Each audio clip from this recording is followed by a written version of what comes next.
What's goody, what's goody, what's goody, everybody? It's Keeping It Back with my motherfucking tea of the day. Welcome back to Season 5, Episode 9, Cinco y Nueve. I know it's been a little minute, but I'm back. And you already know I have to do my last few episodes of the year until we go harder next year. Thank y'all for just being with me. Hopefully y'all seen the Spotify stats. They are amazing. Thank y'all for listening. Thank y'all for supporting me. And thank y'all for giving me some insight. And thank you, Life, for lifing and allowing me to continuously have certain conversations that may be uncomfortable, even for me, to then have. And that's what makes it even more better of episodes of conversations that we do have. So today, we're about to get into these celebrities, and yikes, it's going like T.D. Jakes is a power bottom now. What? P. Diddy, yeah, he's going down finally. It's finally happening. But let's start off with Mr. Christian Keys and Cassie, because they're both in the same boat. They both accused powerful men of sexually assaulting them. Well, no. Cassie was basically abused. Physically abused. For years. And I believe it. I believe that this man has been doing several things to several people, whether it was physical or sexual, for decades. He was the last person who was not touched in the whole war and beef and this and the third. All of these freak parties that we heard about, that we know things happened. And we know certain people were selected, certain people stayed, certain people did not stay. We've been hearing this story for years now, so there has to be some type of truth to it, obviously. And it was the way that he paid her off so quickly. Cassie got paid extremely quickly after she made her statement to the world of the amount that she needed, that she was suing him. And I'm standing with Cassie. Hopefully, Cassie actually gets the help that she needs to get over this situation, to begin to heal from the situation. Of course, it's going to be about money, unfortunately. But it needs to be about her mental state, about her emotional state, about if she's able to continue. So she needs to really get checked out. So we need to pray for her to get checked out, to really have that conversation with herself of what happened, reliving what happened, dealing with what happened, and then unfortunately taking some accountability of the actions that she allowed to happen. Like, yeah, things can happen once, but if you continue to go back, then obviously it's a pattern. And obviously it's what you can withhold or what you can withhand. I don't know. But Christian Keys, another gentleman, actually a gentleman, finally coming out speaking about powerful men who he was sexually assaulted by years ago.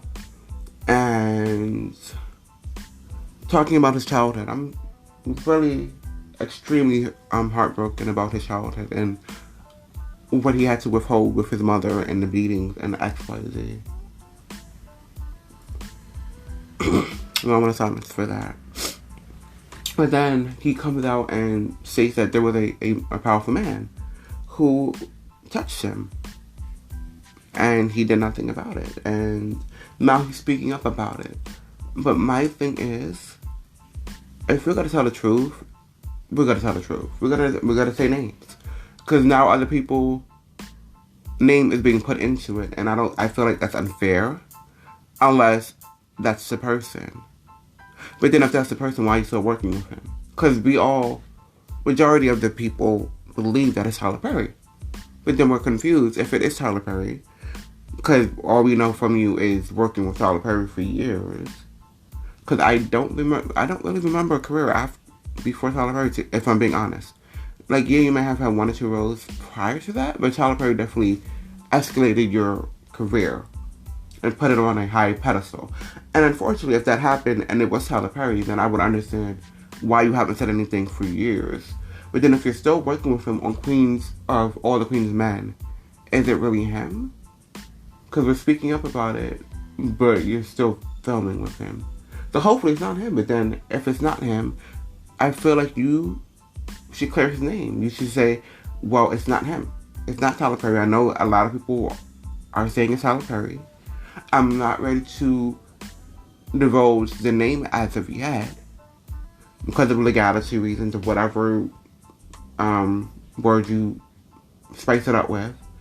But it is not Tyler Perry. So then that man can be free. Because right now, I'm sure he's being attacked. And it's not fair for him to be attacked for something he did not do, if he didn't do it. So I feel like, yes, we don't want to re-traumatize you, but I feel like a name should be put out there at least. A name or some clue where we can pinpoint possibly who it is. Who it is.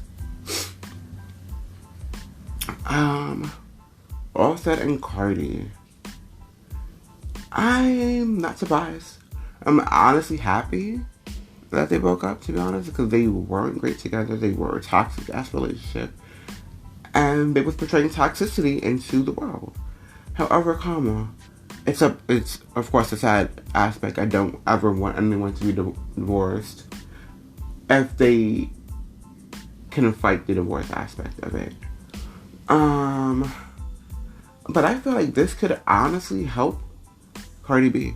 I feel like this chapter in her life, the second album, is going to be amazing because she's going to have so much emotion into it. She's going to have so much storytelling. Hopefully, whoever she gets to write it or whatever that looks like, she's going to have a lot to say in terms of her relationship, in terms of the downfall, in terms of the aha moment that she's had, but she didn't want to break this bond because of loyalty, because of love, because of, I don't think it was money, so whatever the scenario is, because of her family.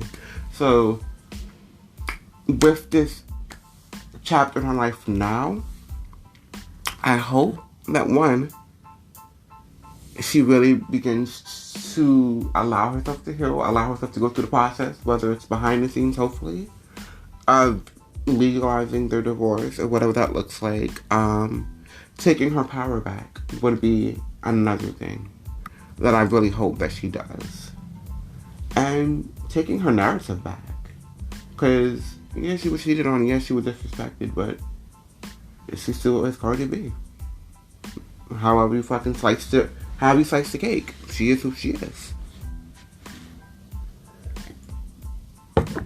And she's gonna continue to be who she's gonna be. Let's get into a little bit of Keke and her relationship. I didn't deep dive into it because I just wasn't really interested in the topic. However, I definitely feel that, unfortunately, Keke had a part to play with it. So that video that came out where it alluded to him hitting her, we have to see the whole video. Like, a lot of times when you just see a snap portrait of something, you run with it, and that's just what we've been doing. We've just been running with it, and we're like, oh my gosh, poor Keke. Keke's battered.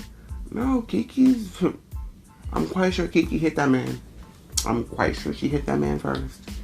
And we just seen the video of him attacking her, or what is alluded to him attacking her.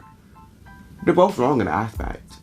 And if we're being honest, they should have been broke up when he started, even though I don't know when the abuses started happening. So this is just my opinion on what we've seen so far. They should have separated or really went into counseling or really had these type of conversations, even though, like, their baby mama and baby daddy, like, they're in a relationship, but I don't feel like they was in a relationship, if that makes sense. I don't know. But I want to say that once she was being serenaded by Usher, and then he had a whole rant on how she was dressed and this and the third. My dude, why are you being jealous? If you know that she's yours and she showed that she was yours, I'm confused why you're jealous. You knew what she was wearing when she left the house, and you know that she's a celebrity, and you know that she's a new mom with a new ass body that she's going to show off, because one, she is first, unfortunately, a product.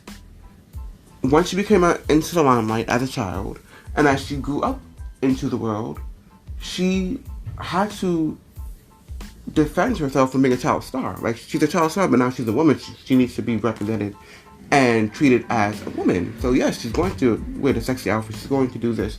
She is a superstar. Like, she is a star. She's a musician, an actor, a host, a plethora of other things, a podcaster, a plethora of other things that she does.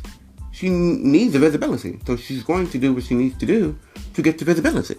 But by you having a jealous rant was tacky, because not for nothing, no one really knows who you are besides her baby daddy. So we're respecting you as that, but I'm sorry, but you didn't have a seat at the table. Like, you could have had that conversation when she got home, because you know she was coming home to you. Unless there was other issues that we did not know, that was unbeknown to us, which could be a possibility. However, what we know is what we can speak on. And I wish celebrities sometimes, especially in their relationships, would keep that quiet.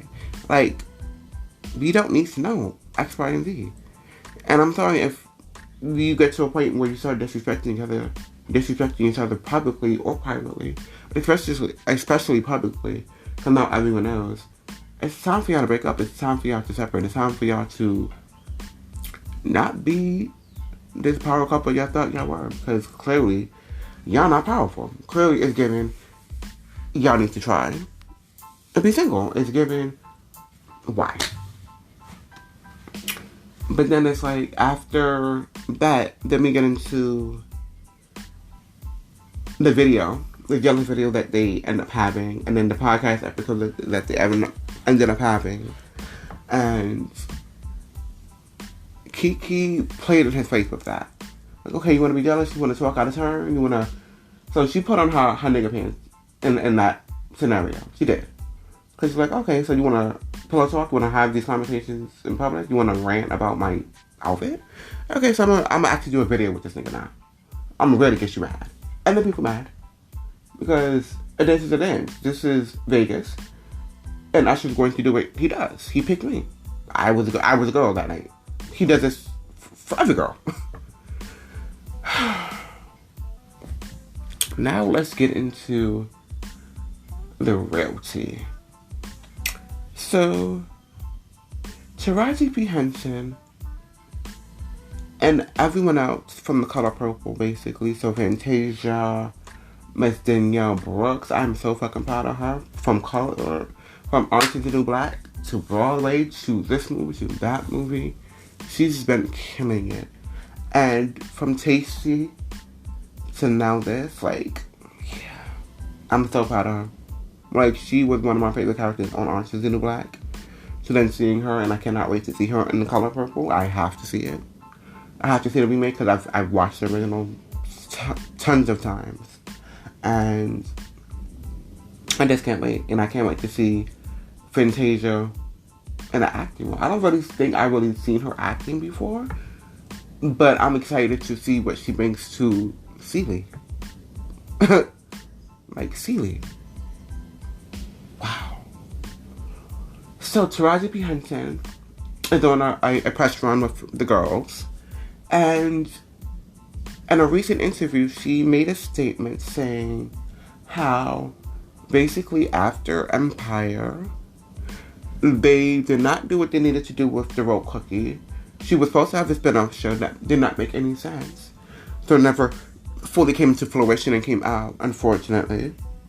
And everything after that didn't really make any sense in terms of money and in terms of the role itself.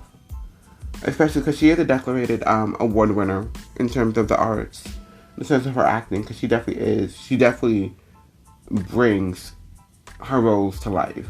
And it is so beautiful to see, like, her artistry in terms of embodying that character that she's playing. Of course, her best known role would be Cookie, because she really played Cookie to fucking death.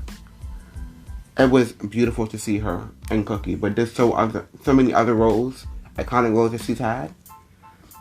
And she sat down and spoke about the pay disparity amongst women of color. Of course, just actors of color, but especially women of color.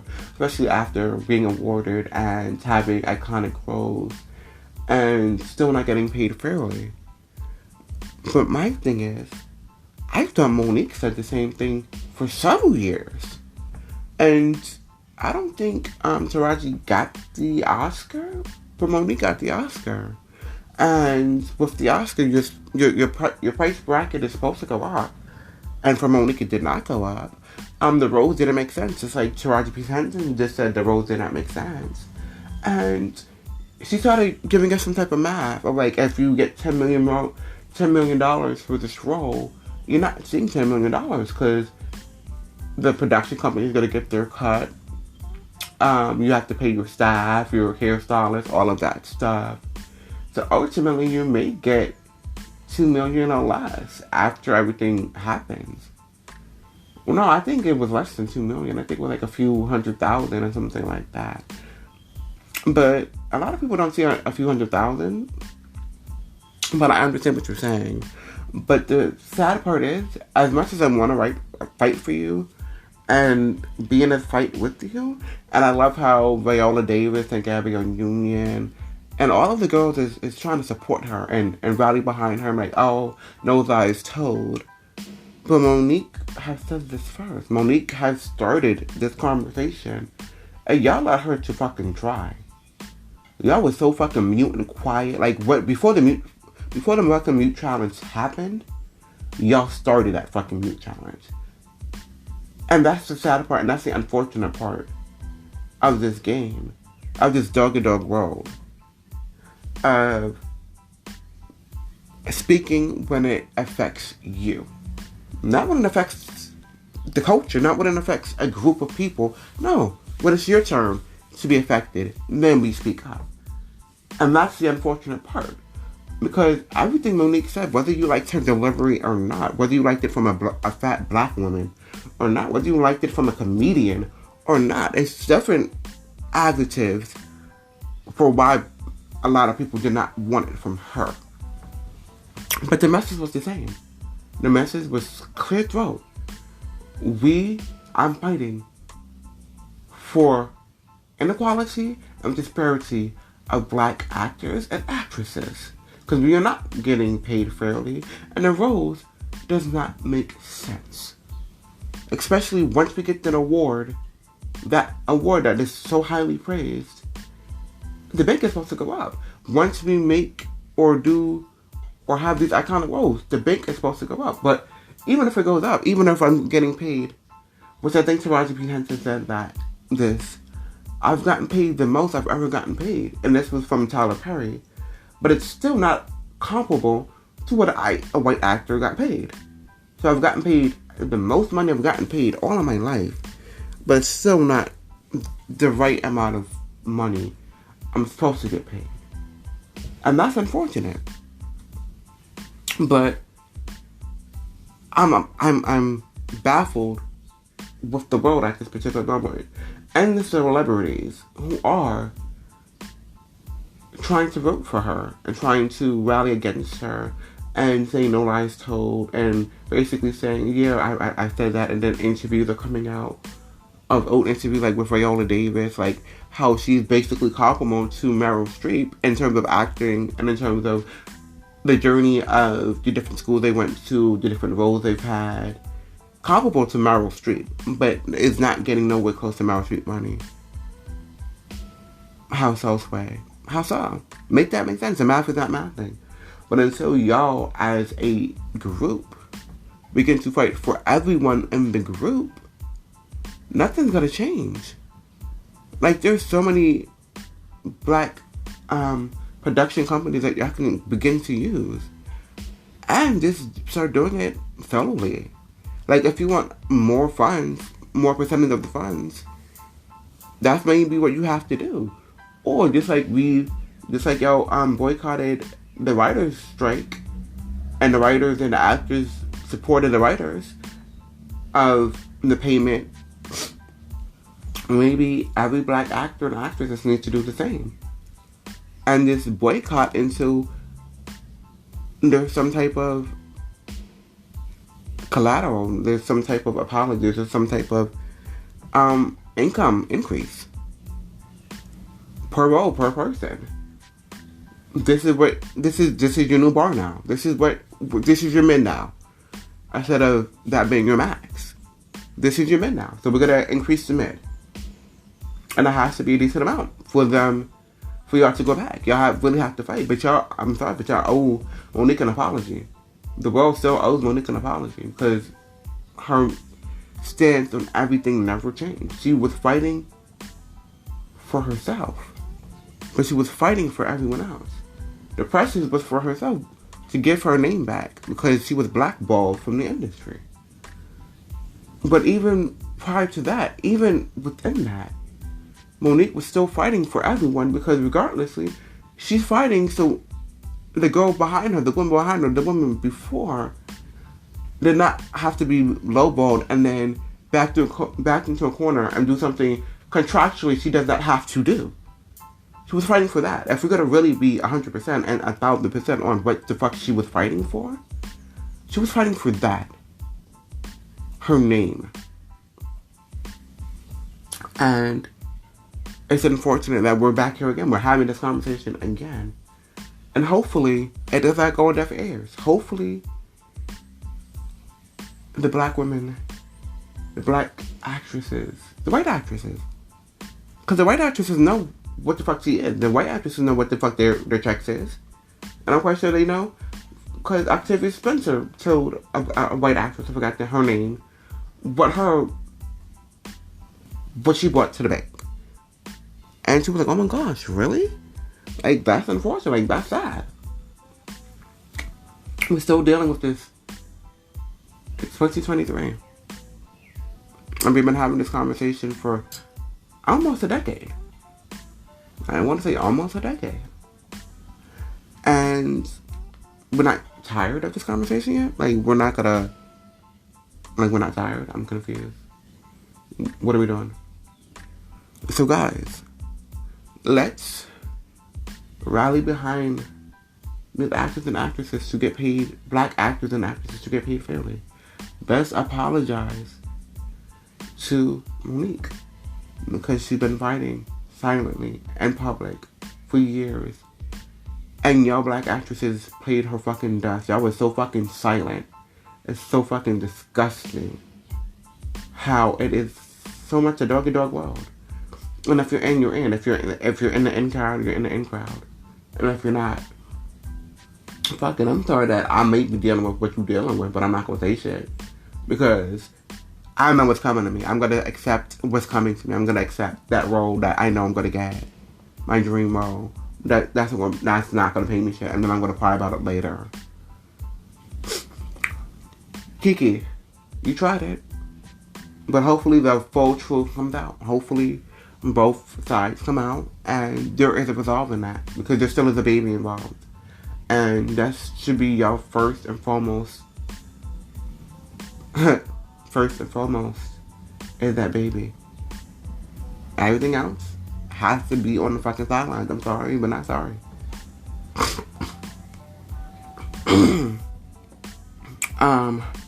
Diddy. You done it. You done it. I'm sorry, but you are a powerful man.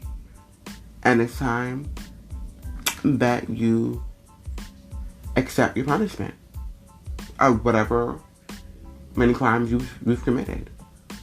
Because the Tupac Biggie situation, I'm sorry, you're the only one alive in that situation, but you was in between that. Cassie paid off real quick. Many different, who else? No, it was somebody else who came out and said, I forgot the gentleman's name,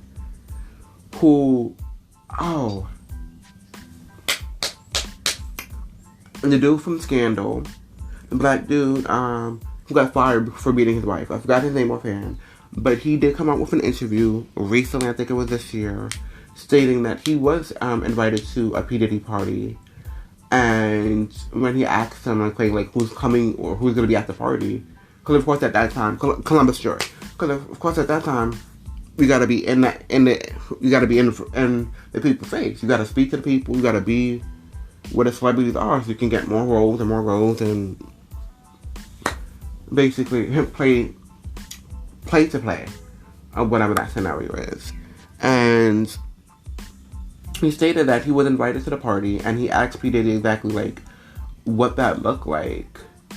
And then he came, and then he noticed that people started going home, or people were sent home, and Diddy allowed a certain amount of people, and he was part of that crew that was still allowed to be there.